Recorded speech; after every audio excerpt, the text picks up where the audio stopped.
Hi, my name is Fahad Al-Dahbaj and this is my final year project demonstration for my project titled Game Playing with Monte Carlo Research.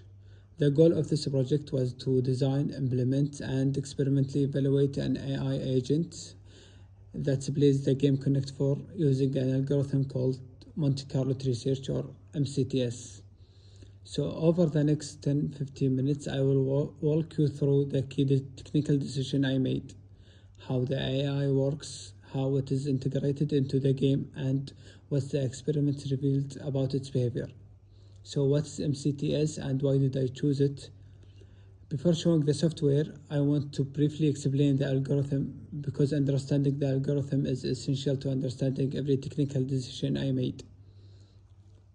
So MCTS is a search algorithm that builds a game tree by simulating thousands of complete random games called roulettes. From the current position, it has 4 phases that repeat on every iteration. So you can see this is the 4 phases. The first one is selections. So the algorithm starts at the root and descends the tree using a policy called UCT, which balances exploring new moves against exploiting moves that have performed well so far. Then comes expansion. When it reaches a position with unexplored moves, it adds one node to the tree. And then the simulation. From that new position, it's play out a complete random game to the end to get a result. And then the back propagation, it's the last step. The result of that simulation is sent back up the tree, updating the statistics at every node along the path. So the reason I choose MCTS over the classical alternative alphabetic pruning is that MCTS doesn't need a hand-counted evaluation function. So alpha beta needs a human expert to define what makes a position good or bad, but MCTS learn that entirely from the random simulations that make it more general and more interesting to implement from scratch. So the software has 0 external dependencies. It runs on any standard Python 3.8 or later installation with no additional packages needed. All you need is Python and Connect4, which comes built in. So if we need to play the Connect4 game, we go to GUI file. You can run it from the terminal or you can just press play. When we start to play the game, this is the first thing we see here, Connect4 select game mode. So that's it, no installation, no setup, no virtual environment. The first thing you see is the mode selection screen. This is a deliberate design choice. There is 2 modes, a human versus human and a human versus AI, where the MCTS agent plays. So here we can choose whatever we want, like if you want human versus human, like 2 players playing against each other, or just 1 player against the AI. For example, I will choose human versus human. So this is the Connect4 game. So the board is rendered using Connect4 canvas widget rather than a grid of frames. This gave me a pixel level control over appearance. I could specify exact disk sizes, colors, outlines, and spacing.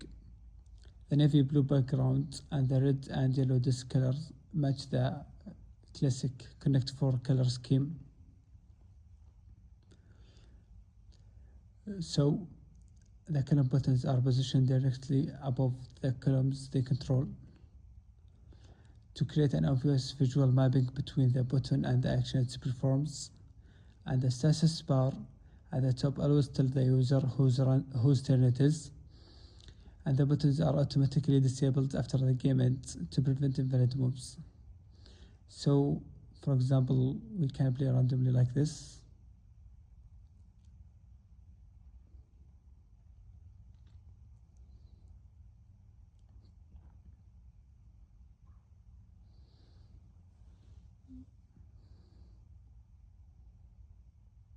See, now nothing happens. we can't play anymore, and the result is here at the top. It's draw. So this mode has no AI, it's a purely human versus human interface, and the wind detection works by scanning in all four directions: horizontal, vertical, and both diagonals from the last disk placed. So the status bar updates immediately. There is also a new game button and back to menu button, which I added specifically for usability. Without them, a user would have to restart the application to play again. So if you press new game, it's restart, and we can back to menu from this button. So now let's talk about the main thing, the MCTS agent. I want to explain several specific technical decisions before and during gameplay. So as you can see, the first thing, the AI allows plays as player number 2, the yellow. This means the human moves first, which is the theoretically advantaged position in Connect4. So the AI giving the harder side, which makes the game more interesting, and also means any performance limitation of the AI are less likely to frustrate a human player. So after making the move, you see the AI thinking delay. When it's the AI turns, the interface show AI thinking, and all buttons are disabled for milliseconds before the competition begins. So this delay serves two purposes. It gives Kinter time to redraw the interface, so the status message actually appears before the AI starts computing. And also it provides a brief visual pause that makes the AI thinking eligible to the user. Without this delay, the interface would appear to freeze and then suddenly update, which is disorienting.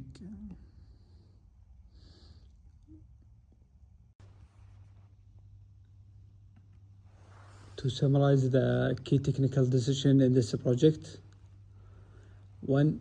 I used MCTS rather than alpha beta pruning because it requires no domain-specific evaluation function, making it more general and more interesting to study.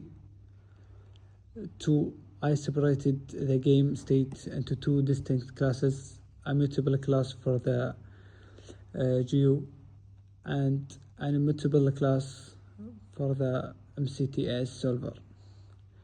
Immutability is essential for MCTS correctness. So if the solver modified the state in place, roulettes from different branches would corrupt each other. 3. I used a purely random roulette policy rather than a heuristic one, which established a clean baseline for experimentation and kept the implementation general.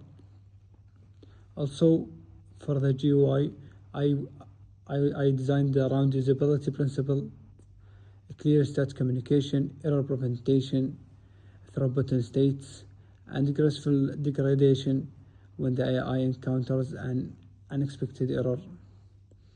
Also, the software was built with zero external dependencies, so it runs on any machine with a standard Python installation. The project gave me a deep hands-on understanding of how Monte Carlo tree search works, not just what it does, but why each design decision matters. And that's it. Thank you for watching.